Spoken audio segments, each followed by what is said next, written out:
Big बॉसच्या घरातून एक नाही तर दोन इव्हेक्शन झालेले आहेत, असं मी नाही तर रितेश भाऊंचं म्हणणं आहे. नक्की काय झालंय, कोण झालंय इव्हेक्ट, जाणून घेऊया.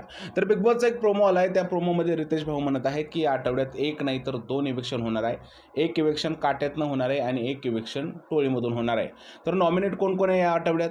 नॉमिनेट 7 लोक आहेत. राकेश बापट, प्रभू शेळके, अनुश्री माने, दीपाली सय्यद, सागर कारंडे, संकेत आणि रेवा ही 7 लोक नॉमिनेट आहेत.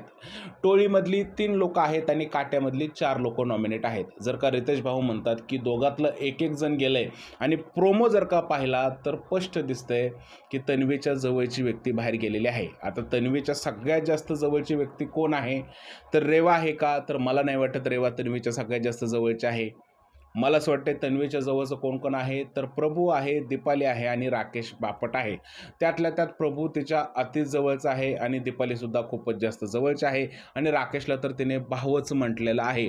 त्यामुळे मला असं वाटतंय प्रोमो पाहिला तर या प्रोमोनुसार राकेश बापट, दीपाली सय्यद आणि प्रभू या तिघातलं एक जण घरातलं बाहेर गेल्याची दाट शक्यता आहे.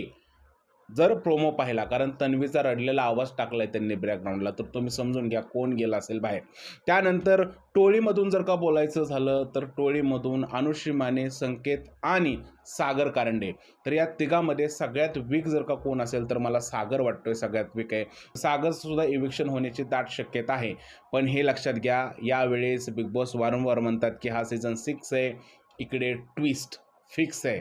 नशिबाचं दार उघडतात बिग बॉस वारंवार. आता बघूयात की नशिबाचं दार कोणाचं उघडलंय, कोण वाचलंय आणि कोण गेलंय. आज एक इव्हिक्शन होणार आहे आणि उद्या एक इव्हिक्शन होणार आहे. तुम्हाला काय वाटतंय, कोण गेलं असेल घरातून बाहेर? प्रभू, दीपाली, राकेश आज की उद्या सागर, संकेत आणि अनुश्री? माझं जर का प्रेडिक्शन तुम्ही मला विचाराल तर काट्यामधून प्रभू किंवा दीपाली या दोघांपैकी एक जण बाहेर गेले आणि टोळीमधून सागर किंवा संकेत या दोघातून एक जण बाहेर गेले, असं माझं प्रेडिक्शन आहे.